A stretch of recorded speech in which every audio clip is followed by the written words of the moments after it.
to Aero Production's list of 4 language learning pitfalls. Although it's a small list, we've divided it with 2 pitfalls each for beginners and advanced. The first and most important pitfall for beginners is not putting in the time. They often complain that they took a language for a few years and still can't speak it. It happens because learning a language takes thousands of hours. A semester of a class and the required homework might give you 200 hours or less. Classes go a long way to helping smooth out the process, but they aren't the process. They're only part of it. The second trap for beginners is geography.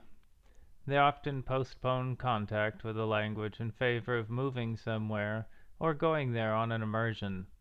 Once they arrive, they find that the magic doesn't happen. Students return home after 6 weeks knowing as little as when they left. Those who stay for decades often remain in a bubble and barely know how to say hello and goodbye in the local language. A change in location provides a great opportunity, but it doesn't guarantee anything. If you're a student, make the most of your immersion by getting to an intermediate level before you go. Once you're there, you can really increase your skills. If you're moving to a new country very soon, try to actively engage native speakers when you arrive. Look for classes. You will make lots of frustrating mistakes, but you can get to fluency. The next 2 traps are for advanced language learners. Learning the language but not the culture is much more common than you would think. Lots of people do the work, practice speaking, get jobs, and learn the grammar, only to be uncomfortable among native speakers.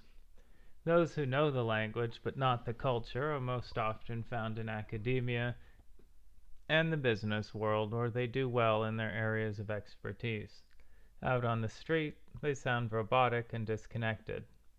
At worst, they say inappropriate things. Finally, there's the old cliche of the scholar who can't talk to cab drivers. The scholar knows the culture very well, often better than native speakers. This person knows the idioms and their sources and the national epic and other folk tales. The scholar has read the classics in the old language and is often confident in reading the modern version. When speaking, the scholar frequently sounds like someone in the first course. If you're one of these rare birds who has the knowledge but not the skills, loosen up. Watch TV, hang out in coffee shops, then make some friends. Don't carry a notebook. If you're a scholar, you have the need for speed. After building your knowledge base, it's time to make some mistakes and have a good time. That does it for this video. You'll notice our stock artwork is from the Creative Commons. We will have the look for the links in the description below, so that if you're interested in this artwork, you can contact these great artists.